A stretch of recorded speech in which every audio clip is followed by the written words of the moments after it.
you have one type of color. If it is scattered from the glass, you have another type of color. Again, they didn't know the origin of this variations in the color. It goes to nanotechnology being practiced those days. I'm talking about the 4th century, even longer, than the previous example. And they didn't know the science aspects of it. Probably they didn't know, as well as we know.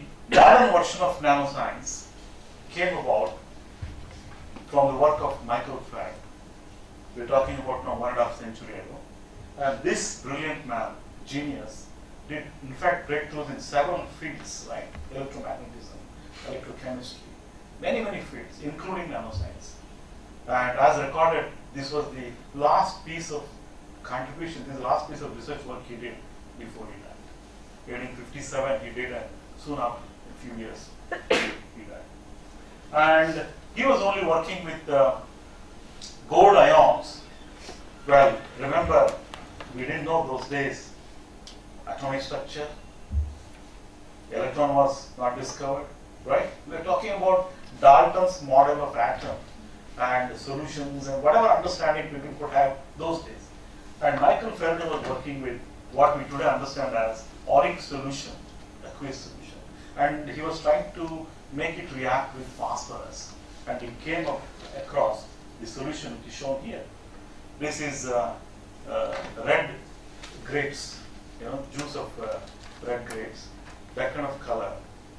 And he concluded that gold exists here as a divided metal. That's the first term he used, divided metal. What he meant was the metal exists in very fine cut form. And we call them as today nanoparticles. Okay. So he's the one who said this is this dispersion of divided metal, and probably he did not know, he did not make much effort to understand why the color is coming about. But again, it took around 50 years to understand why such a color should be, the gold dispersion should be showing. When we put across this dispersion in the electron micrograph today, we come to know that the dispersion actually is made up of tiny particles of gold, and we call them as gold nanoparticles or nanogold.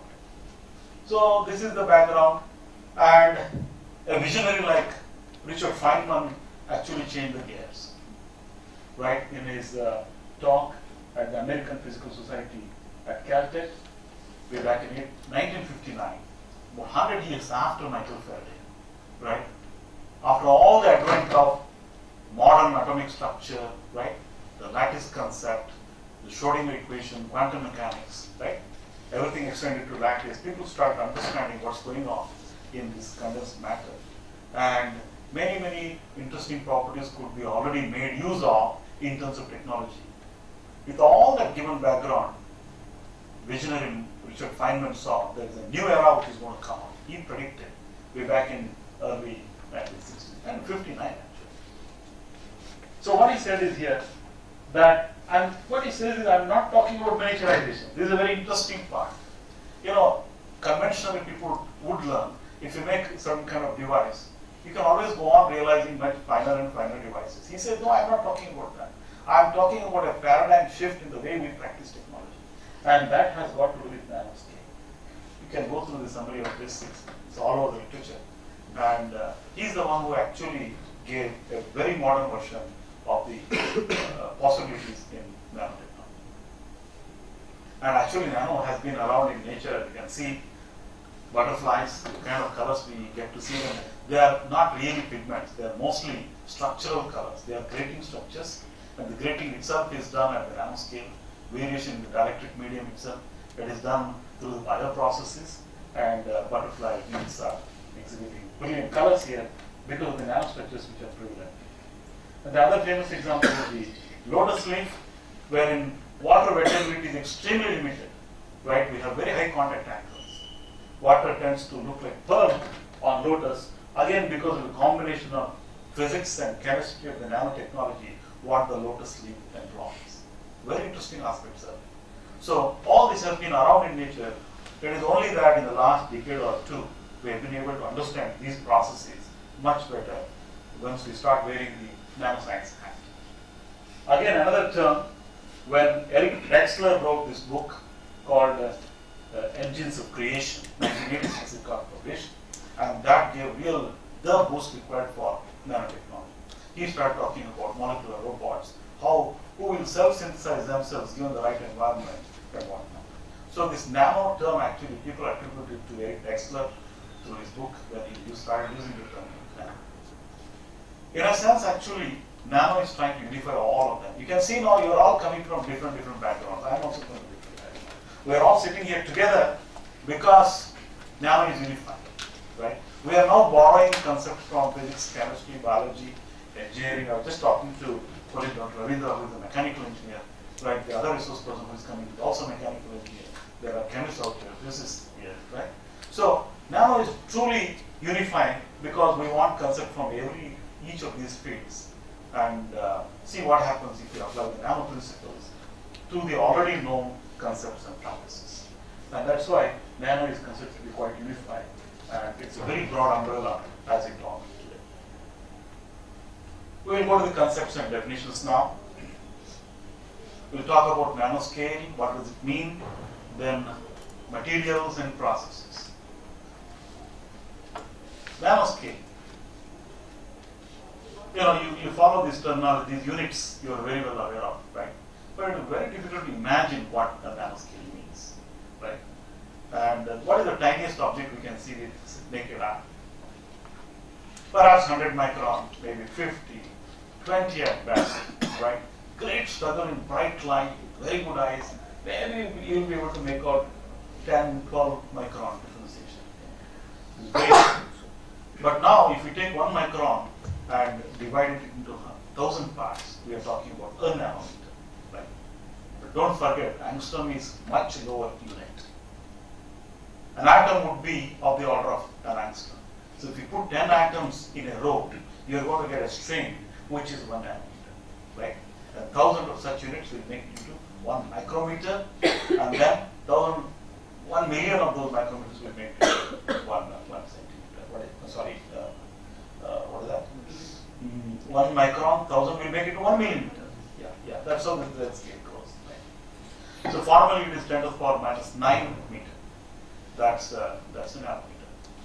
I mean, why should it be so a special scale? Right? You will get to see now. Atoms themselves are interesting in many ways, as we have studied through quantum mechanics, and as we have been exploiting them when you make lasers and any absorption or emission, when you study the spectra, whatnot. But when we put together atoms, we are now developing a complex system, right? Many new interactions walk in here, which individual atoms will not be able to exhibit new interactions, new properties. And that's why, because of the complexity which comes about, the nanoscale becomes extremely interesting, right? So this is something we are going to learn more and more as we walk through the lecture. So, basic definition of a nanosystem. As we deal with day in, day out objects, common day objects, we are talking about a length scale, which is either meters or several meters or 100 meters or fraction of a meter, centimeter, millimeter. As I said, fraction of a millimeter, few microns, right? That is all the range which is accessible to us, tangible to us. If we want to go out of it, particularly when we want to go below this, we need special tools, right? So we use a microscope when we want to use a micron-sized object. So if you're dealing with an object which is tangible to the common senses, we call it as a three-dimensional object because it occupies space in 3 dimensions. And this is an example, could be a block of metal, a piece of wood, or whatever. Let's to deal with not so complex system as wood, let us stick to simple metal. Sodium, aluminum, nickel, one of those. Okay. If we make nickel into very thin film, so we go on taking out one of the dimensions now, only 2 dimensions remain. So we are dealing with a thin film of this particular metal. And if you take out one more dimension, it becomes only one-dimensionally stretched out, and it can be in the form of a wire, a rod, or a tube. You can see the affix here, nano, to this, because now you're strictly entering into nano, the G. The length scale here, where you have taken out the dimension, the thickness of the film here is only few nanometers or few hundred nanometers. And when you're talking about one-dimensional object, now again, in 2 dimensions it has shrunk. Shrunk, I mean the extensions can be only of the order of few nanometers. But in the other direction, there is no restriction at all. It can actually be few microns, few hundred microns, or few millimeters even, why not? And when you have taken away material from all the directions, it has literally shrunk into a dot. It's called actually a quantum dot. Will come in a while. So this kind of a small system where all across the dimensions have been shrunk to only few nanometers, then you're dealing with strictly a 0-dimensional system. So this technology I'll be using as we go through several examples of nanomaterials. So the missing dimension falls into quantum energy. That's interesting. Imagine you have studied the free electron model, right, of metals.